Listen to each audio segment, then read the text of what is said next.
সবাইকে জয় যিশু। আমাদের মহান প্রেমময় পিতা প্রভু যীশু খ্রিস্টের নামে আমি সবাইকে স্বাগত জানাই। আসুন আমরা ঈশ্বরকে ধন্যবাদ করি, তার প্রশংসা করি, কারণ তিনি ধন্যবাদ ও প্রশংসা পাওয়ার যোগ্য ঈশ্বর।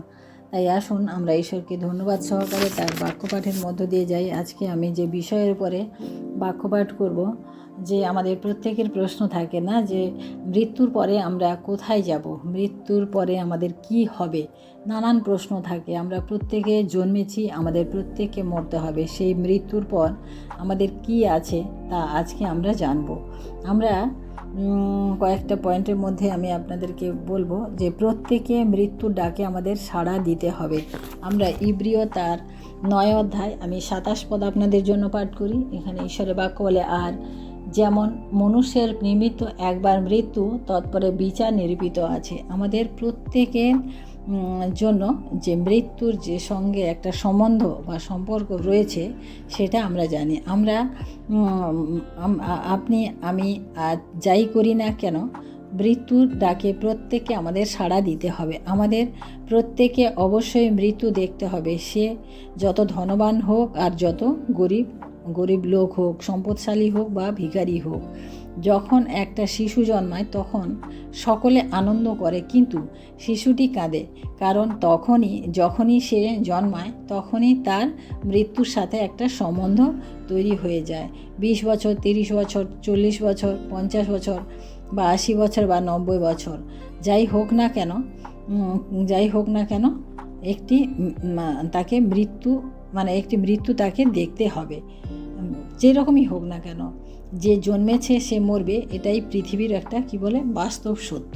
আমাদের মরতে হবে। আর আমাদের সেই সময় যে সময় আমরা মারা যাব সেই সময় কিন্তু আমাদের জানা নেই, কিন্তু আমাদের ঈশ্বর জানেন আমাদের যখন মরতে হবে, কখন মরতে হবে। ঠিক সময়ে আপনি যত টাকা ব্যয় করুন, যত বড় ডাক্তার দেখান না কেন, যত বড় বড় অ্যাপয়েন্টমেন্ট করুন, যাই করুন, যত বৈজ্ঞানিক নিয়ে আসুন, যাই করুন, যত সায়েন্সকে যত উন্নত করুন, যাই করুন না কেন, কিন্তু মরতে হবে। এটা ঈশ্বর নির্ধারিত। প্রিয় ভাই বোনেরা, আজকে আমরা এমনভাবে জীবনযাপন করি, আমরা এমন ভাবসাব দেখাই যে যেন আমাদের আর কোনো দিনই মরতে হবে না, এরকমভাবে আমাদের জীবনযাপন। কারণ আরও চাই, আরও অনেক বেশি কিছু চাই। সেইভাবে আমরা পৃথিবীতে বাস করতে থাকি, আমাদের আরও লাগে। তাই কিন্তু মৃত্যুতে আমাদের সমস্ত কিছু ফেলে রেখে ঈশ্বরের সম্মুখে আমাদেরকে দাঁড়াতে হবে। তার প্রশ্নের উত্তর আমাদের প্রত্যেককে দিতে হবে। তখন যারা যুবক যুবতী তাদের আছেন, এখন যারা আমরা যুবক যুবতী রয়েছে আমাদের, তারাও মনে করে যে হ্যাঁ, অনেক তো সময় আছে, হোক বয়স 60-70 বছর হোক, তখন আমরা ঈশ্বরের আরাধনা করব। কিন্তু প্রিয় ভাই বোনেরা, আমি আজকে বলবো যে ওই দিনটির জন্য নয়, আজকের দিনই আপনার জন্য নির্ধারিত রয়েছে। কালকে কি হবে আপনি জানেন না, আমিও জানি না। কারণ এই কাল নয়, কিন্তু সব কিছু যেন আমরা আজই শুরু করি, কারণ আজই আমরা ঈশ্বরের আরাধনা করব, আজই আমরা ঈশ্বরকে তার মহিমা করব, আমরা যেন করি। কারণ তার প্রশ্নের সম্মুখে আমাদের প্রত্যেককে দাঁড়াতে হবে, এবং যেন স্থিরভাবে দাঁড়াতে পারি, এবং সেই অনন্ত জীবনে যাতে আমরা প্রবেশ করতে পারি। তার জন্য আমরা জীবনে বাঁচার জন্য অনেক সুযোগ পাই, কিন্তু মৃত্যুর জন্য ডাক একবারই আসে, আর সেই ডাকে আমাদের সাড়া দিতেই হয়। আমরা অনেকে বিশ্বাস করি মৃত ব্যক্তির আত্মার জন্য আমাদের প্রার্থনা করে দিলে তা সে স্বর্গে যাবে।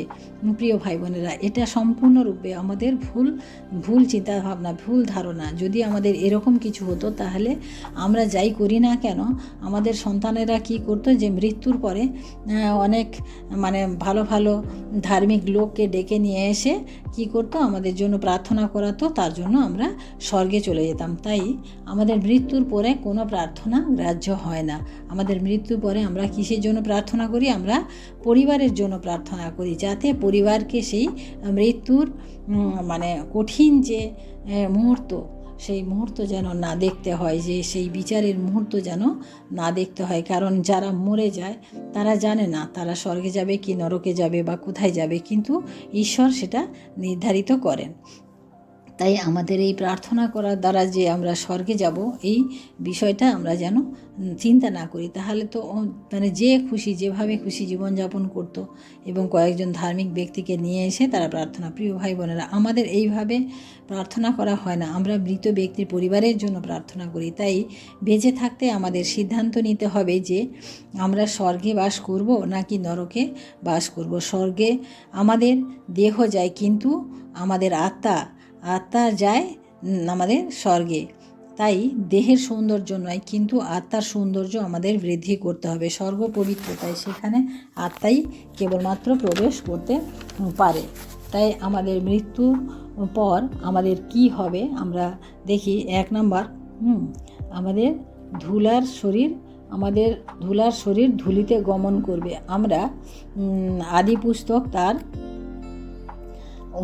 3 অধ্যায় আমরা 19 পদে আমরা পাঠ করি। এখানে আদি পুস্তক তার 3 অধ্যায় 19 পদে, তুমি ঘর্মাক্ত মুখে আহার করিবে যে পর্যন্ত তুমি মৃত্তিকায় প্রতিগমন না করিবে। তুমি তো তাহা হইতে গৃহীত হইয়াছ, কেননা তুমি ধূলি এবং ধূলিতে প্রতিগমন করিবে। ঈশ্বরের বাক্য আমাদের আদি পুস্তকেই বলে দিয়েছে যে আমাদের শরীর ধূলি দিয়ে তৈরি হয়েছে, আমরা ধূলিতেই আমাদের প্রতিগমন করতে হবে। সে যত বড় ভিখারি হোক, যত বড় ধনী হোক আর ভিখারি হোক, যেই হোক, আমাদের প্রত্যেকের কিন্তু একটাই যে আমাদেরকে ধূলিতে প্রতিগমন করতে হবে। সে আপনি অনেক বড় লোক হলে অনেক বড় মানে ভালো কফিন বক্স বানাতে পারেন, ভালো চুল্লিতে আপনার দেহকে সৎকার করতে পারেন, কিন্তু আমাদের মৃত্যু আমাদের আসবেই।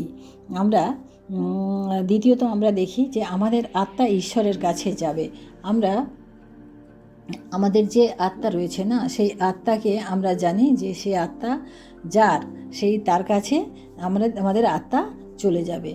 তাই আমাদেরকে সবসময় মনে রাখতে হবে যে আমাদের এই যে আত্মার সৌন্দর্য বা আত্মার রক্ষা করা, আত্মাকে আমাদের ভালোভাবে রক্ষা করা আমাদের খুবই প্রয়োজন রয়েছে। কারণ সেই আত্মা আমাদের ঈশ্বরের কাছে চলে যাবে। সেই আত্মাকে আমাদেরকে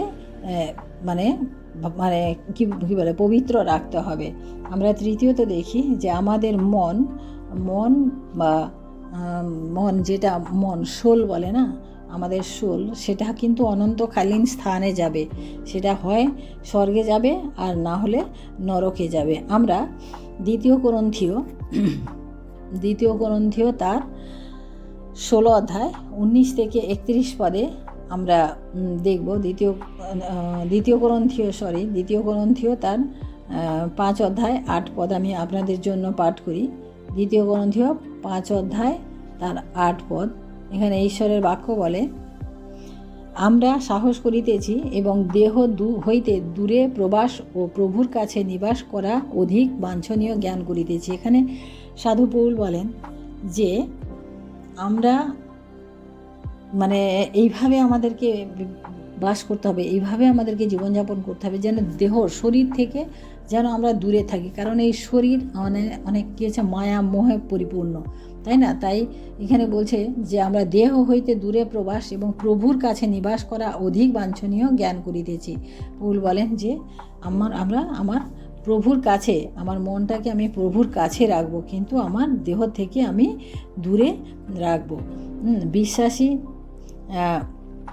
যারা, তারা কি হচ্ছে অনন্তকালীন, বিশ্বাসী যারা, তাদের হচ্ছে অনন্তকালীন স্বর্গের জন্য এখানে বলে, এবং অবিশ্বাসী যারা, তারা হচ্ছে অনন্তকালীন নরকে। অর্থাৎ আমরা যারা প্রভুকে বিশ্বাস করিনি, এখনও পর্যন্ত সেই জীবন ঈশ্বরের নামকে আমরা গ্রহণ করিনি, আমাদের কিন্তু মৃত্যুর পরে সেই বিচার আমাদের রয়েছে। আমরা এখানে লুক লিখিত সুসমাচার তার 16 অধ্যায় 19 থেকে 31 পদ পাঠ করলে আমরা এখানে একজনের ঘটনা দেখব। সেখানে হচ্ছে যে সেই ধনবান ব্যক্তি যে বেগুনিয়া কাপড় পরতো, যে সুন্দর সুতি বেগুনিয়া কাপড় পরতো এবং বিলাসবহুল জীবনযাপন করতো, সেই ধনী ব্যক্তি এবং সেই লাসার, তার ফাটকদারে যে একজন ভিখারি ছিল, তাকে লাসার, সেই আমরা দুজনের ঘটনা দেখি। যে একদিন ধনী ব্যক্তি এবং লাসারকে আমরা এই ঘটনার মধ্যে দেখি যে একদিন লাসার মারা গেল, এবং মারা যাওয়ার পরে সে কী করলো, তাকে স্বর্গদূতরা নিয়ে গিয়ে অব্রাহামের কোলে বসালো। আর ধনী ব্যক্তি মারা গেল, সে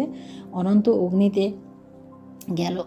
এবং আমরা দেখি যে সে অনন্ত অগ্নিতে ধনী ব্যক্তি যখন কষ্ট পাচ্ছে, সে তখন মানে অব্রাহামকে বলছে যে, হে পিতা অব্রাহাম, তুমি আমার প্রতি দয়া করো, যে তোমার কোলে যে লাসার রয়েছে সেই লাসারের অঙ্গুলির অগ্রভাগে আমাকে এক ফোঁটা জল দিতে বলো, যাতে আমি এই অনন্ত অগ্নি থেকে আমি যেন একটু শীতল হই, একটু ঠান্ডা হই, একটু আরাম পাই। কারণ আমরা জানি যে স্বর্গের এক ফোঁটা জল নরকের মানে অনন্ত অগ্নি বন্ধ নিভিয়ে দিতে পারে। তাই সে বুঝতে পেরেছে এবং তাই সে পিতা আব্রাহামের কাছে সে সেটা যাচনা করছে। কিন্তু আব্রাহাম কি বললেন যে না, এখান থেকে এভাবে হয় না, এখান থেকে তোমাকে জল দেওয়া যায় না, কারণ তোমার স্বর্গ এবং নরকের মধ্যে একটা বিশাল শূন্যস্থলী রয়েছে, যেখানে এই শূন্যস্থান মানে এটা কোনোভাবে পূরণ করা যায় না। কিন্তু প্রিয় ভাই বোনেরা, আমরা জানি আমরা স্বর্গের এক মানে স্বর্গে থেকে নরকের কোনো যাওয়ার রাস্তা নাই, বা নরক থেকে স্বর্গের কোনো যাওয়া নাই। কিন্তু প্রিয় ভাই বোনেরা, পৃথিবী থেকে আমাদের যাওয়ার রাস্তা রয়েছে। স্বর্গে যাবেন নাকি নরকে যাবেন, আপনি পৃথিবীতে থাকাকালীন আপনি সেটা স্থির করতে পারেন। আপনি যখনই মন পরিবর্তন করে যিশুকে গ্রহণ করবেন, তখনই আপনি স্বর্গের জন্য যে সিঁড়ি রয়েছে বা স্বর্গের জন্য যে রাস্তা রয়েছে, সেই রাস্তাতে আপনি প্রবেশ করবেন। এবং সেই রাস্তা আমাদের একমাত্র প্রভু যিশুর মধ্য দিয়েই মাধ্যমেই আমরা পাই। কারণ মৃত সেই লাসার এবং আমরা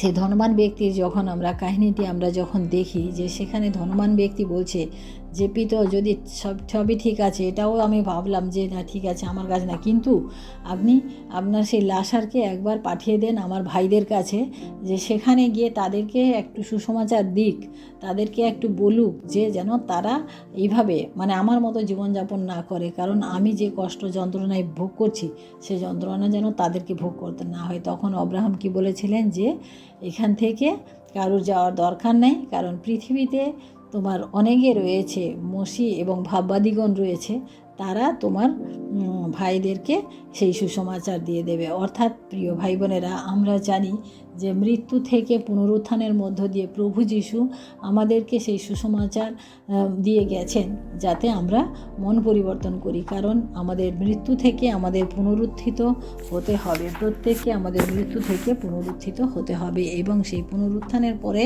আমাদের স্বর্গ কিংবা নরক আমাদের সেই বিচার হবে। তাই আমি শেষ করব যে আমাদের মৃত্যুর পরে পুনরুত্থান, অর্থাৎ আমি এখানে যোহন লিখিত সুসমাচার তার 5 অধ্যায় 28 এবং 29 পদ আমি পাঠ করব। যোহন লিখিত সুসমাচার তার 28 এবং 29 পদ, 5 অধ্যায় 28 এবং 29 পদ। এখানে ইহাতে আশ্চর্য মনে করিও না, কেননা এমন সময় আসিতেছে, বরং যখন কবরস্থ সকলে তাহার রব শুনিবে, এবং যাহারা সৎকার্য করিয়াছে তাহারা জীবনের পুনরুত্থানের জন্য, ও যাহারা অসৎকার্য করিয়াছে তাহারা বিচারের পুনরুত্থানের জন্য বাহির হইয়া আসিবে। অর্থাৎ আমাদের প্রত্যেককে সে আমরা বিশ্বাসী হই, অবিশ্বাসী হই, ধার্মিক হই, অধার্মিক হই, যারা মৃত্যুবরণ করেছে তাদের পুনরুত্থান প্রত্যেকের হবে। কারণ ঈশ্বরের সম্মুখে, বিচারের সম্মুখে আমাদেরকে দাঁড়াতে হবে, এবং প্রত্যেকে সেই বিচারে আমাদের সঠিক উত্তর যদি আমরা না দিতে পারি, আমাদের যদি কর্মের আমাদের মানে যখন আমরা পৃথিবীতে থাকি সেই কর্মের মধ্য দিয়ে আমরা যদি আমাদের মানে ঈশ্বরকে সন্তুষ্ট না করতে পারি, তাহলে আমাদের বিচারের সম্মুখে দাঁড়াতে হবে। আমরা প্রথম করন্থীয় তার 15 অধ্যায় 15 থেকে 19 পদ আমি আপনাদের পাঠ করে শেষ করছি। আবার আমরা যে ঈশ্বরের সম্বন্ধে মিথ্যা সাক্ষী, ইহাই প্রকাশ পাইতেছে, কারণ আমরা ঈশ্বরের বিষয়ে এই সাক্ষ্য দিয়াছি যে তিনি খ্রিস্টকে উত্থাপন করিয়াছেন। কিন্তু যদি মৃতগণের উত্থাপন না হয়, তাহা হইলে তিনি তাহাকে উত্থাপন করেন নাই। কেননা মৃতগণের উত্থাপন যদি না হয়, তবে খ্রিস্ট উত্থাপিত হন নাই। আর খ্রিস্ট যদি উত্থাপিত না হইয়া থাকেন, তা হইলে তোমাদের বিশ্বাস অলীক, এখনও তোমরা আপন আপন পাপে রহিয়াছ। সুতরাং যাহারা খ্রিস্টে নিদ্রাগত হইয়াছে তাহারাও বিনষ্ট হইয়াছে।